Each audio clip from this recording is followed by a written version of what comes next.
जय महाराष्ट्र. राज्यभरामध्ये जी प्रस्तावित कर्जमाफी जून 2026ला होणार आहे, त्यासाठी समिती गठन केली होती आणि ती कामही करत आहे. आता त्या समितीचं काम प्रगतीपथावरती आहे, कोणत्या टप्प्यात येऊन पोहोचलं आहे, त्यावरती आपलं आणि शेतकरी नेत्यांचं बारीक लक्ष आहे. आता कोणकोणती कागदपत्र किंवा कोणकोणती माहिती संकलन करणं सुरू झालेलं आहे. कॉपरेटिव्ह बँका सहकार विभागामार्फत जे बँकर्स कमिटी आहे त्यांना एक पत्र पाठवण्यात आलेलं आहे. त्यामध्ये मार्फत त्या लेटरमार्फत 54 पॉईंट हे भरून बँकेकडनं मागवले गेलेलं आहे.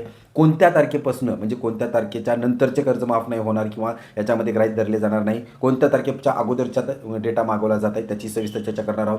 त्यामध्ये परत सारे काही तांत्रिक शब्द वापरण्यात येत आहेत, म्हणजे ओडी अकाउंट असेल किंवा एन पी अकाउंट असेल किंवा रेग्युलर असेल, तर हे नेमकं काय भानगड आहे आणि शेतकरी यापैकी कोणत्या कर्जाच्या प्रकारात येऊ शकतो याची सखोल चर्चा या व्हिडिओमध्ये करणार. त्यामुळं व्हिडिओ शेवटपर्यंत पहा आणि हा व्हिडिओ त्या शेतकरी मित्रापर्यंत जाऊ द्या ज्यांचं कुणाचं पीक कर्ज असेल, थकीत असेल, ओव्हरड्यू असेल, एन पी ए असेल, त्यालाही कळेल की नेमकंच कर्जमाफीची प्रगती कुठपर्यंत आलं आहे काम आणि सरकार आता या ओडी एन पी ए या नावाखाली कुठं अटी शर्तीचं पात्र ठोकतंय का याची त्याला खातरजमा होईल. तर मग माहितीला सुरुवात करूया.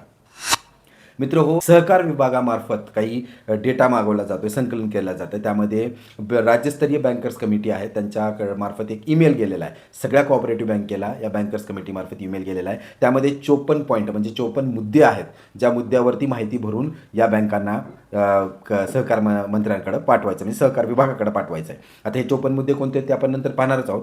परंतु सगळ्यात महत्त्वाचं म्हणजे काही गोष्टी आहेत जे तांत्रिक टर्म्स वापरल्या गेल्या. त्यामध्ये ओडी आहे. ओडी म्हणजे काय की समजा तुम्ही यावर्षी पीक कर्ज काढलेलं आहे आणि त्याला 1 वर्ष संपलेलं आहे, म्हणजे जानेवारी 2027ला 1 वर्ष संपला आहे आणि तुम्ही एकही रुपया भरला नाही, तर फेब्रुवारीमध्ये तुमचं अकाउंट ओडीमध्ये जातं म्हणजे ओव्हरड्राफ्टमध्ये जातं. ते एन पी ए नाही म्हणत.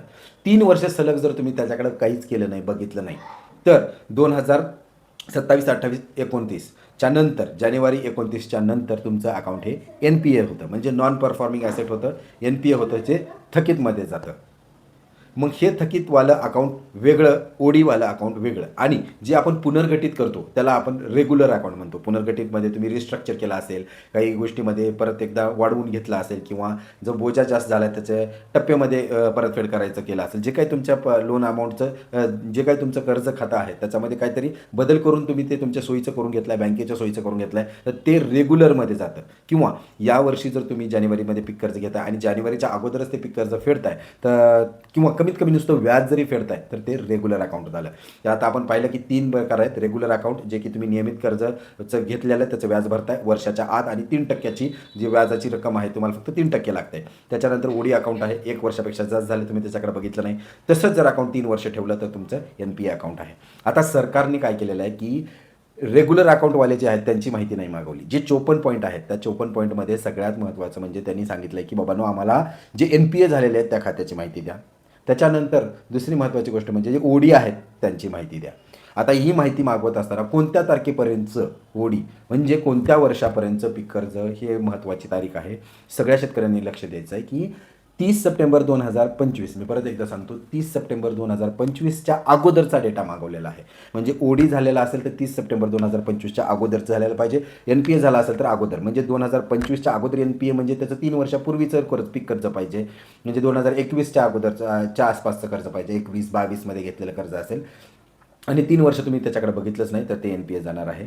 आणि ओडी असेल तर ते म्हणजे तुम्ही कमीत कमी 2024 सप्टेंबर 2024 किंवा त्याच्या अगोदर घेतलेलं असेल तर ते ओडीमध्ये जाणार आहे. आता याचाच अर्थ काय होतो की ज्याची आशा किंवा शेतकऱ्यांना जे पाहिजे जास्तीत जास्त शेतकऱ्यांना की बाबा चालू बाकी जे आहेत किंवा ज्यांचं पीक कर्ज, आता हे अतिवृष्टी आहे, ओला दुष्काळ आहे, पूर परिस्थिती आहे, ज्यामुळं की शेतकरी हतबल झालेला आहे, त्याचा पिकाला त्याचा पाहिजे तसा माल उत्पन्न झालेलं नाही आहे, झालेल्या उत्पन्नाला पैसा मिळालेला नाही आहे, त्यामुळं कुठेतरी कर्जमाफी भेटेल का, तर त्यानंतर म्हणजे जून, जुलै, ऑगस्टच्या नंतर जर तुम्ही सप्टेंबर, ऑक्टोबरमध्ये कर्ज घेतलं असेल तर ते पीक कर्ज तुमचं माफ होणार नाही आहे. आता हे झालं तुमच्या सहकारी बँकेच्या बाबतीत, कॉपरेटिव्ह बँकेच्या बाबतीत. या 54 पॉईंटमध्ये काय काय मागवलं हे तुम्ही अगोदर लक्षात घ्या.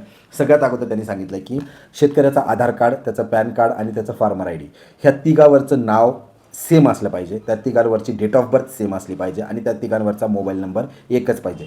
असं पाहायला गेलं तर पॅन कार्डला मोबाईल नंबर नसतो, परंतु आधार पॅन एकमेकांशी संलग्न पाहिजे आणि फार्मर आय डीला जो मोबाईल नंबर वापरला आहे तोच मोबाईल नंबर तो तुमचा आधारला लिंक पाहिजे. त्याच्यावरती आधारवरती जे नाव आहे तेच फार्मर आय डीवरती नाव पाहिजे, तेच 7/12वरती नाव पाहिजे. म्हणजेच काय, एकंदरीत परिस्थितीतून तुमचं फार्मर आय डी 100% करेक्ट पाहिजे. 100% करेक्ट फार्मर आय डी असेल तरच तुमची माहिती कर्जमाफीमध्ये हे संकलनला म्हणजे पहिल्या टप्प्यात जे म्हणतो ना आपण पात्र होतो, तर त्यामध्ये तुम्हाला मदत होणार आहे.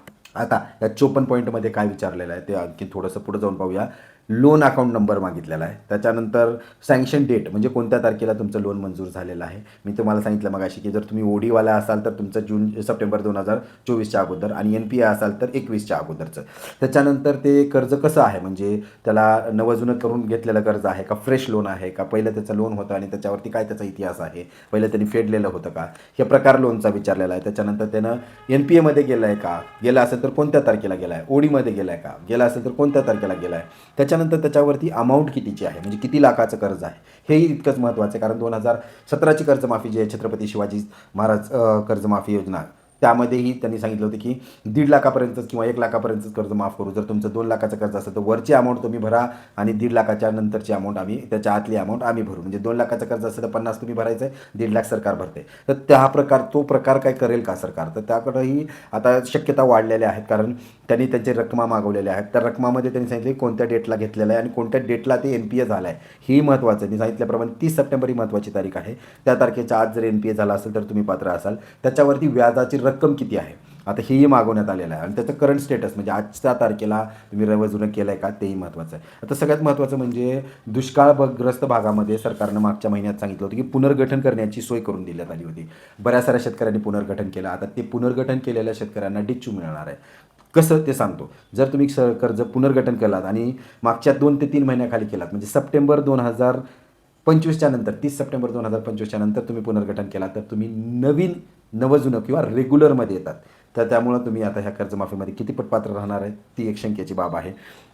त्याच्यानंतर त्यांनी आता ह्याच्यासाठी सरकारनं बजेट किती काढलेलं आहे तेही महत्त्वाचं आहे. जी आकडेवारी येते कर्जमाफीला इतकं बजेट लागणार आहे, त्याच्या तुलनेत जर बजेट कमी निघालं तर समजू शकतो आपण की सरकार अटीशर्तीचं जोरात पाचार हे मारणार आहे. आता आणखीन काय त्याच्यामध्ये प्रगती होती आहे हे केवळ सहकार मंत्र्यांनी म्हणजे सहकार विभागानं मागवलेली माहिती आहे. आता हे सहकार विभाग हे त्या समितीला देईल आणि त्यावरती विचारमंथन होईल. ऑलरेडी 2 महिन्याचा कालावधी बाकी आहे. आपण आशा करूया याबद्दल जर काय अपडेट्स येत असतील तर मी ते तुमच्यापर्यंत वेळेतच आणि अचूक पोहोचवण्याचा प्रयत्न करतो. त्यासाठी विनंती आहे, चॅनलला सबस्क्राईब करायला विसरू नका आणि आशा करूया की येणाऱ्या काळात सरसकट सर्व शेतकऱ्यांना जे पात्र आहेत त्यांना कर्जमाफी मिळालीच पाहिजे. धन्यवाद.